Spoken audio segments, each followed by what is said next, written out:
Good evening, welcome to prime news. నేను మీ అవినాష్ జనగామ. బులెటిన్లో ముందుగా హెడ్లైన్స్ చూద్దాం. రూల్స్ తప్పారా, తిప్పలు తప్పవు.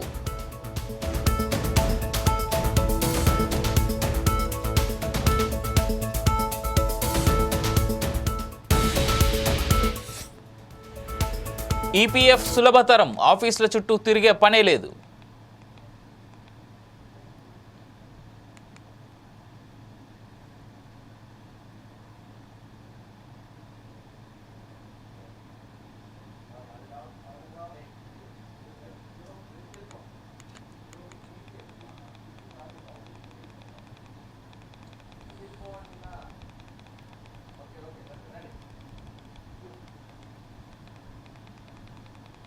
మహాశివరాత్రి సందర్భంగా పశ్చిమ గోదావరి జిల్లా భీమవరం గునుపూడి శ్రీ సోమేశ్వర జనార్దన స్వామివార్ల తెప్పోత్సవం కండ్ల పండుగగా జరిగింది. పంచరామ క్షేత్రాల్లో ఒకటైన సోమారామంలో వివిధ రకాల పువ్వులతో ప్రత్యేకంగా అలంకరించిన తెప్పల్లో స్వామివార్ల ఉత్సవమూర్తులను కొలువుదీర్చి సోమగుండం చెరువులో మేళతాళాల వాయిద్యాల బాణసంచా కాల్పుల మధ్య హరహర నామస్మరణతో అంగరంగ వైభవంగా తెప్పోత్సవం నిర్వహించారు.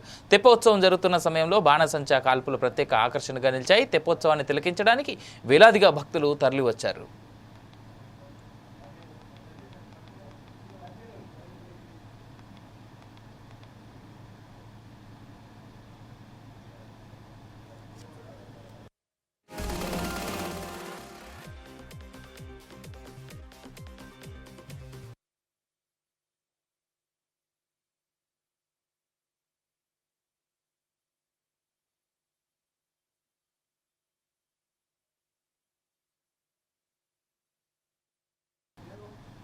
మార్చి 1వ తారీఖు నుంచి ట్రాఫిక్ నిబంధనలో భారీ మార్పులు చేశారు. ట్రాఫిక్ రూల్స్ అతిక్రమించారా, భారీ జరిమానాలు తప్పవు. దాదాపు 900% పెరిగిన పెనాల్టీలు, హెల్మెట్ ధరించలేదా ₹1000 పెనాల్టీ తప్పదు. ఈ రోజు నుంచి ట్రాఫిక్ రూల్స్ అధిగమించే వారికి భారీ పెనాల్టీలు ఉంటాయని, తప్పనిసరిగా ప్రతి ఒక్కరూ ట్రాఫిక్ రూల్స్ పాటించాలని అంటున్న ట్రాఫిక్ ఎస్ఐ శ్రీకాంత్తో మా విశాఖ ప్రతినిధి Avatar Yadav face to face. Traffic నిబంధనలు కానీ అధిగమించారా, అధిక భారం పడుతుంది ఏదైతే పోలీస్ శాఖ వారు చెప్తున్న పరిస్థితి కనబడుతూ ఉంది. ఇప్పటి వరకు ₹135 ఉన్న హెల్మెట్ చలానా ₹1000 అయింది. అలాగే మిగతా వాటికి కూడా చాలా భారీగా పెనాల్టీలు ఉన్నాయి. అసలు వేటికి ఎలాంటి పెనాల్టీలు విధిస్తారో మనతో పాటు మాట్లాడడానికి ఎస్ఐ గారు ఉన్నారు. శ్రీకాంత్ గారు అడుగుతున్నాం. ఈరోజు అసలు మార్చి 1వ తేదీ నుండి కొత్త ప్రకారం చలానాస్ వేయడం జరుగుతుందండి. ఇది వరకు పాత చలానాలు అయితే దాంట్లో హెల్మెట్ లేకపోతే ₹100 ఫైన్ విధించేవాళ్ళం. ఇప్పుడు ₹1000 విధిస్తున్నామండి. ఇదంతా పబ్లిక్ సేఫ్టీ కోసమే జరుగుతుందండి. మీరు ఎంతవరకు దీన్ని అవేర్ అయ్యి దాన్ని ముందుకు తీసుకెళ్తే అవి రెడ్యూస్ అవుతాయి. కాబట్టి యాక్సిడెంట్ రెడ్యూస్ అవ్వడం, ప్రజల సేఫ్టీ పెరుగుతున్న ఉద్దేశంతో కొత్తగా ప్రభుత్వం పోలీసులు అంటే ఈ ఓన్లీ ఈ డ్రైవ్లో ఆపినప్పుడు ఈ పరిస్థితి ఉంటుందా, లేకపోతే ట్రాఫిక్ సిగ్నల్స్ దగ్గర ఫోటోస్ తీసి పెట్టే పరిస్థితి కూడా ఉంటుంది? ట్రాఫిక్ నిబంధనలు అతిక్రమించే ఇర్రెగ్యులారిటీస్ అన్నిటి మీద కూడా మా దగ్గర వేరే వేరే ఆల్టర్నేటివ్స్ ఉన్నాయండి. ఆటోమేటిక్ డిటెక్షన్ కెమెరాలు ఉంటాయి, సీసీ కెమెరాస్ ఉంటాయి, లైన్ డిటెక్షన్ కెమెరాస్ ఉంటాయి, సో నెంబర్ డిటెక్షన్ కెమెరాస్ ఉంటాయి. మేము ట్రాఫిక్ కానిస్టేబుల్ డ్యూటీ చేస్తాను, నేను డ్యూటీ చేస్తాను. సో ఇలా అన్ని విధాలుగా ఎప్పుడు కూడా ఇర్రెగ్యులారిటీ ఫైండ్ అవుట్ అయితే దానికి ఫైన్ జనరేట్ చేయడం జరుగుతుంది. ఇది హెల్మెట్ కాదు,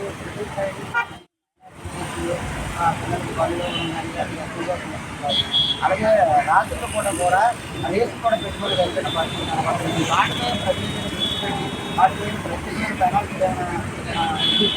రేసు సంబంధించిన బైక్స్ అన్నింటినీ కూడా ఈ రోజు నుండి ఇంపార్టెంట్ మోడల్స్ అన్నింటిలో కూడా రేస్ బైకుల కోసం ప్రత్యేకమైన డ్రైవ్ జరుగుతుంది. ఆ వెహికల్స్ని ఎఫ్ఐఆర్ రిజిస్టర్ చేయడం జరుగుతుంది. మిగతా వాటికి ఏమైనా ఉంటే ఈ డ్రైవ్లో ఇంకో విషయాలు అయితే హెల్మెట్కి ఫైన్ వేసి ₹100 ఉండేది 300 నుంచి 600 చేశారు. అలాగే పత్రాలు లేకుండా ఉంటే ₹100 నుంచి అది కూడా 300 నుంచి 600 చేశారు. అలాగే ప్రతి ఒక్క దానికి ₹100 ఉన్న పెనాల్టీని అయితే మాత్రం 2 రెట్లు, 3 రెట్లు, 5 రెట్లు, 10 రెట్లు కూడా పెంచే పరిస్థితి కనబడుతుంది. ఏదైతే మనం చూడొచ్చు, ఏదైతే మాత్రం ఇప్పటి వరకు వాహనదారులు అయితే ఎవరైతే ఉన్నారో ట్రాఫిక్ రూల్స్ని అధిగమిస్తే మాత్రం భారీ మూల్యం చెల్లించవలసి ఉంటుందని చెప్తున్న పరిస్థితి కనబడుతుంది. కెమెరా పర్సన్ మహేష్తో అవతార్ యాదవ్. మేడ్చల్ జిల్లా దుండిగల్ గ్రామంలో రైతు ధర్నాలో ఈటల రాజేందర్ పాల్గొని మద్దతు తెలిపారు. తమ భూములను బలవంతంగా లాక్కొని రవాణా శాఖకు కేటాయించినందుకు నిరసన వ్యక్తం చేస్తూ ధర్నా చేపట్టారు. సర్వే నెంబర్ 453, 454 అసైన్డ్ భూమిలో 40 ఎకరాల భూమిని రాష్ట్ర ప్రభుత్వం ఏకపక్షంగా వ్యవహరించి ఆర్టీఓ కార్యాలయానికి కేటాయించడం సమంజసం కాదని మల్కాజ్గిరి ఎంపీ ఈటల రాజేందర్ అన్నారు. దుండిగల్ గ్రామ వార్డు కార్యాలయం ఆవరణలో భూమి కోల్పోయిన రైతులు ఆందోళనకు దిగారు. రైతులకు అండగా బీజేపీ పార్టీ ఉంటుందని రైతులకు మద్దతు తెలిపారు. రైతులకు సమాచారం ఇవ్వకుండా 40 ఎకరాల భూమి స్వాధీనం చేసుకుని ఆర్టీఓ కార్యాలయానికి అప్పగించడం సమంజసం కాదన్నారు.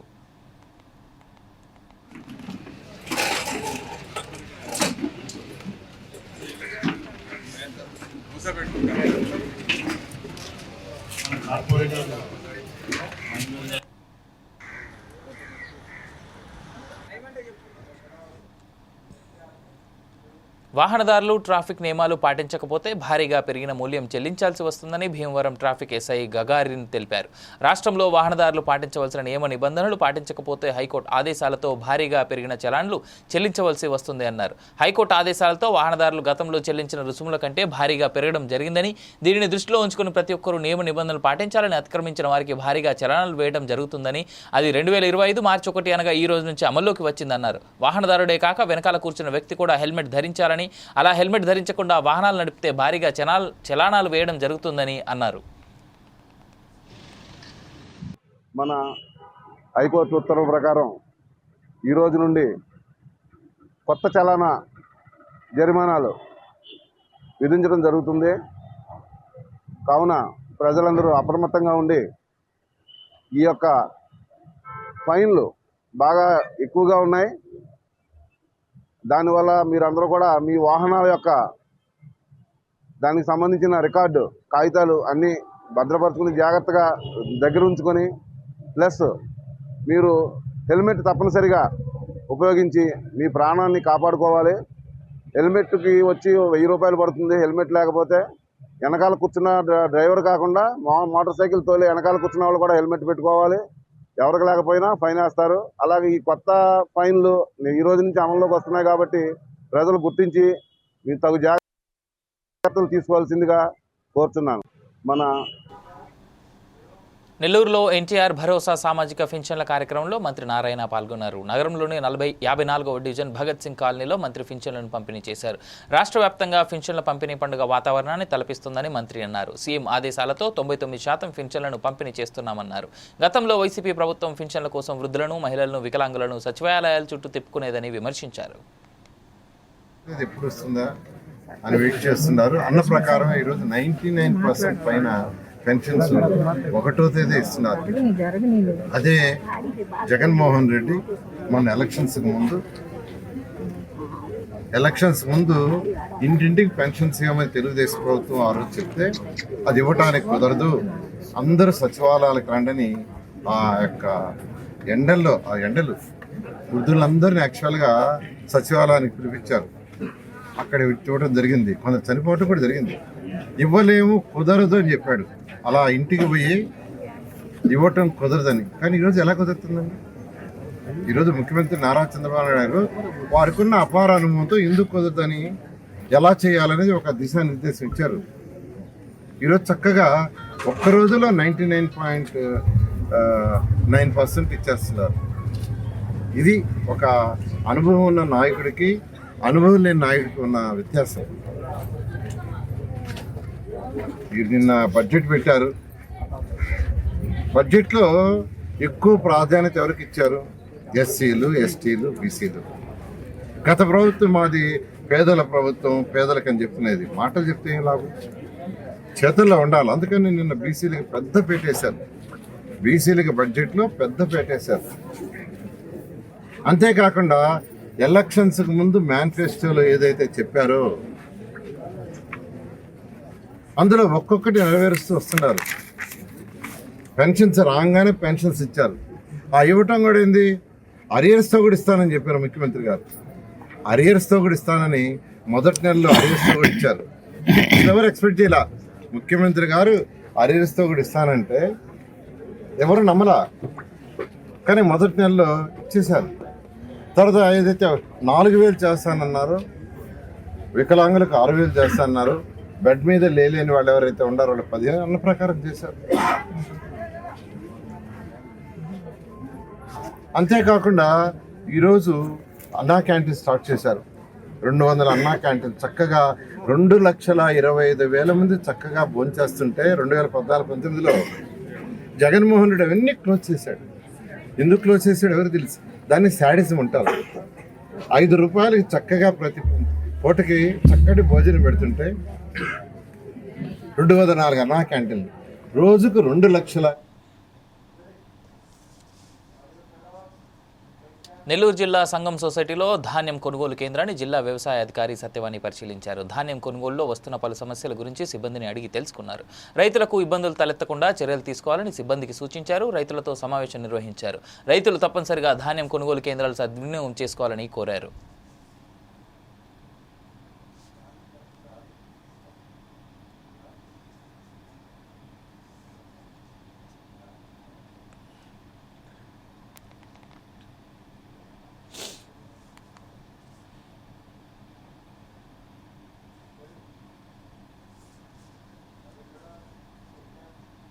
ఆంధ్రప్రదేశ్ రాష్ట్ర ప్రభుత్వం విద్యార్థులను పాఠశాలలకు వచ్చే విధంగా చేస్తూ విద్యార్థుల్లో ఉన్నత స్ట్రెస్ని పోగొట్టేందుకు నూతన విధానాన్ని పాఠశాలలో ప్రవేశపెట్టారు. ఆ రోజు వచ్చే పిల్లలు స్కూల్కు బ్యాగ్ తేవాల్సిన పని లేదు, కేవలం స్కూల్కి వస్తే సరిపోతుంది. ఎందుకంటే ఆ రోజు కేవలం స్కూల్లో కరికులం యాక్టివిటీస్ మాత్రమే నిర్వహిస్తారు. అదే శనివారం. ఆ రోజునే నో బ్యాగ్ డేగా రాష్ట్ర ప్రభుత్వం ప్రకటించింది. ఆ రోజు పాఠశాలలో ఏం నిర్వహిస్తారు, ఏ క్లాసుల వారికి నో బ్యాగ్ డే అనే అంశంపై మరింత సమాచారం మా పాఠశాల ప్రధానోపాధ్యాయులతో మా ఉత్తరాంధ్ర ప్రతినిధి Bharat Kumar face to face. విద్యా వ్యవస్థలో సమూలమైన మార్పులు తెస్తూ విద్యార్థుల్ని పాఠశాలకు వచ్చే విధంగా కూడా ఏర్పాట్లు చేస్తుంది. ఈ నేపథ్యంలో శనివారం నో బ్యాగ్ డేగా ప్రకటించి మొదటి శనివారం, రెండో శనివారం నో బ్యాగ్ డేగా ప్రకటిస్తున్నటువంటి పరిస్థితి కనిపిస్తా ఉంది. దీనికి సంబంధించినంత వరకు ఏ వారాల్లో నో బ్యాగ్ డే ఉండబోతోంది, పిల్లలకి ఎటువంటి యాక్టివిటీస్ స్కూల్లో నిర్వహిస్తారు ఆ రోజు అనే అంశానికి సంబంధించి మనతో పాటు ప్రాథమిక పాఠశాలకు సంబంధించిన ప్రిన్సిపాల్ ఉన్నారు. ఆయన అడిగి తెలుసుకునే ప్రయత్నం చేద్దాం. సార్, మీ పేరు? సార్, నా పేరు ఎస్పీ నాయుడు సార్. నేను జీవీఎంసీ ప్రాథమిక పాఠశాల మాధవదార్లో పిఎస్హెచ్ఎంగా పనిచేస్తూ ఉన్నాను. నో బ్యాగ్ డే ఏ రోజుల్లో ఉంటుంది, నెలలో? ఆ రోజు పిల్లలకి ఎటువంటి యాక్టివిటీస్ నిర్వహిస్తారు? నో బ్యాగ్ డే అనేది 1-2 తరగతి విద్యార్థులకి మొదటి శనివారం, మూడవ శనివారము నో బ్యాగ్ డే కార్యక్రమాన్ని నిర్వహిస్తూ ఉన్నాం. ఈ నో బ్యాగ్ డే కార్యక్రమంలో భాగంగా బ్యాగ్స్ ఏవి కూడా పిల్లలు తేకుండా పాఠశాలలో డ్రాయింగ్ కాంపిటీషన్స్ కానివ్వండి, లేకపోతే రకరకాలైనటువంటి కృత్యాలు, గేమ్స్, తర్వాత క్విజ్ పోటీలు, అలాగే డాన్స్, ఇలాంటివంటి కార్యక్రమాలన్నీ కూడా మేము మా పాఠశాలలో మొదటి శనివారం, మూడవ శనివారం తప్పనిసరిగా అమలు చేస్తూ కార్యక్రమాన్ని కొనసాగిస్తూ ఉన్నాం సార్. ఇందులో ప్రధానంగా శనివారం నాడు నో బ్యాగ్ డేగా ప్రకటించడానికి ప్రధాన అంశం ఏంటి సార్? ఎందుకు నో బ్యాగ్ డేగా ప్రకటించారు? సార్, ప్రత్యేకంగా శనివారమే మనకి నో బ్యాగ్ డే పెట్టడానికి కారణం ఏంటంటే మరుసటి రోజు వచ్చేటువంటిది ఆదివారం. ఈ ఆదివారం వల్ల అది సెలవు వస్తుంది కాబట్టి శనివారం పాఠశాలకు వెళ్ళడానికి పిల్లలు కొంత విముఖత చూపుతూ ఉంటారు. విముఖత చూపడం వల్ల మేమేం చేస్తామంటే ఈ నో బ్యాగ్ డే కార్యక్రమాల్లో పిల్లలు పాఠశాలకు రావడానికి ఈరోజు బ్యాగ్ లేదు, పాఠాలు చెప్పరు, సరదాగా పాఠశాలలో ఆడుకోవచ్చు, గేమ్స్ అయ్యి నేర్చుకోవచ్చు, అలాగే డ్రాయింగ్ కాంపిటీషన్స్ నేర్చుకోవచ్చు. కాబట్టి చాలా ఉల్లాసంగా ఉంటుంది. కాబట్టి ఆ రోజు మా పాఠశాలలో కూడా హాజరు శాతం పెరగడానికి మనకి ఇది ఉపయోగపడుతుందని పిల్లలు కూడా చాలా ఉత్సాహంగా ఉంటారండి. దానివలన ఈ శనివారం పూట కూడా మాకు ఎక్కువగా ఈ కృత్యాలతో పాటు పాఠాలు ఉండవు, కో-కరికులం యాక్టివిటీస్ ఎక్కువగా ఉంటాయి. కాబట్టి నైపుణ్య అభివృద్ధి కూడా ఉంటుందని చెప్పి పిల్లలు కూడా సుముఖత చూపుతూ ఉంటారు. దీనితో పాటు సివిల్ డ్రెస్సులు, యూనిఫామ్ ఉండదు, వారంలో మనం మంచి మంచి డ్రెస్సులు వేసుకోవాలి. కాబట్టి ఆ డ్రెస్సులు కూడా వేసుకొని హ్యాపీగా ఉల్లాసంగా పాఠశాలకు వస్తూ ఉంటారు సార్. అంటే ఈ శనివారం నాడు కో-కరికులం యాక్టివిటీస్ ఎంతసేపు ఉంటాయి, స్కూల్ ఎన్ని గంటల నుంచి ఎన్ని గంటల వరకు ఉంటుంది, దీనికి సంబంధించిన వివరాలు? సార్, కో-కరికులం యాక్టివిటీస్ మొదటి శనివారం, మూడో శనివారం మనం చెప్పుకున్నాం. 1-2 తరగతులకి ఈ నో బ్యాగ్ డే కార్యక్రమాన్ని 90 మినిట్స్ అండి, 90 మినిట్స్ మనం దాన్ని చేయాలి.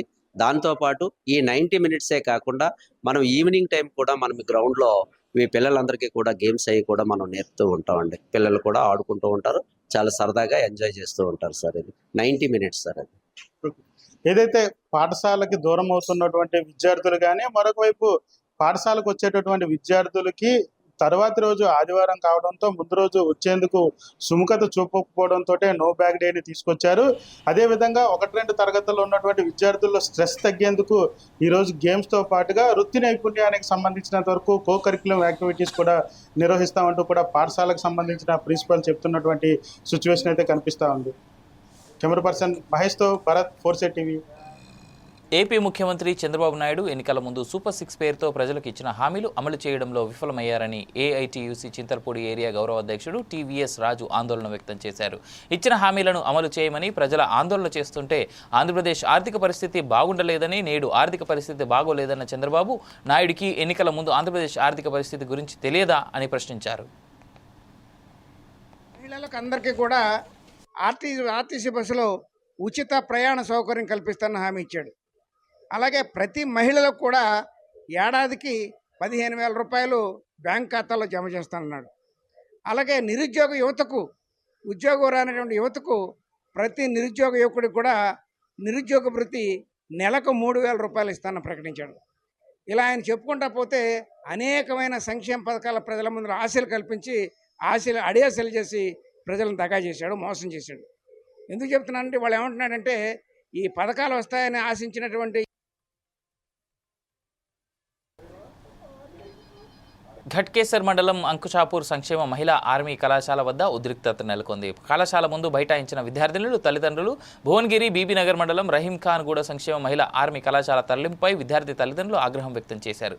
నాటి ప్రభుత్వ హయాంలో ఆర్మీ డిఫెన్స్ డిగ్రీ కాలేజ్ ఏర్పాటు చేస్తే కాంగ్రెస్ ప్రభుత్వం నాశనం చేస్తోందంటూ ఆవేదన వెలిబుచ్చారు. ఆర్మీ ప్రిపరేటరీ కాలేజీని భువనగిరి నుంచి ఘట్కేసర్కు ఎందుకు మార్చవలసి వచ్చిందని తల్లిదండ్రులు ప్రశ్నిస్తున్నారు.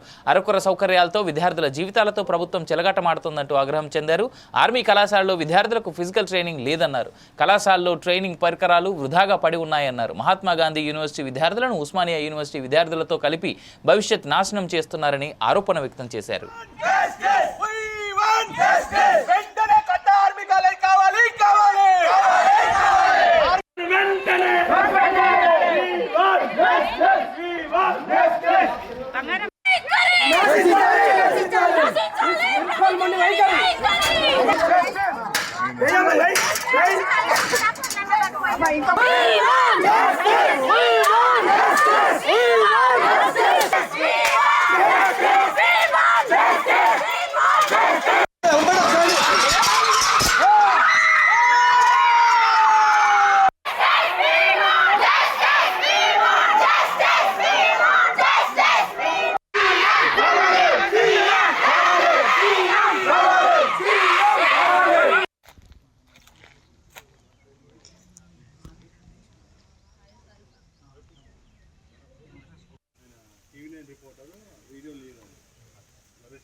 ఏం నేర్చుతున్నారు? నాకు లేదా వరంగల్లో డిగ్రీ కాలేజ్, నేను అక్కడ చదివించుకున్నా. కామన్ డిగ్రీ ఇక్కడ నాకు అవసరమా? మీరు ఎందుకు రిక్రూట్మెంట్ ఎట్లా చేసిన చెప్పాలి. మా సమస్య వినేది ఎవరు? పిలిపించండి, మీ ప్రిన్సిపాల్ని పిలిపించండి. మా పాపలాగా ఇప్పుడు మీరు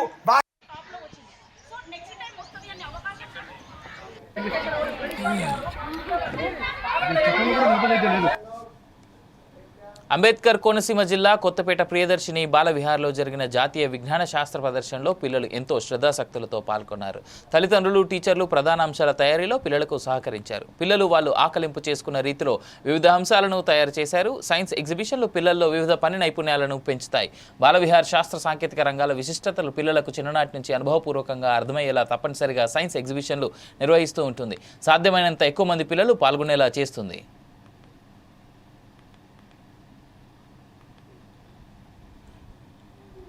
What is earthquake? An earthquake is a natural phenomenon that manifests the dynamic nature of our planet. It is a seismic event characterized by the shaking of the ground caused by the sudden release of energy in the Earth's lithosphere. The causes of earthquake. The primary cause of earthquake is the tectonic movements in the earth crust. The Earth's lithosphere is divided into several tectonic plates that float on the semi-fluid asthenosphere beneath. Volcanic activities. Volcanic earthquakes are the result of movement of magma within the earth leading to tremors. Human activities. Human activities such as mining reservoir behind the dams and even the extraction or injection of fluids into the earth can trigger earthquakes. Measuring earthquake. The instrument used to measure earthquake is a seismograph. The records of seismograph is called seismograph. The Richter scale is ఇవి ఇప్పటి వరకు ఉన్న updates. For more updates keep watching four sides TV.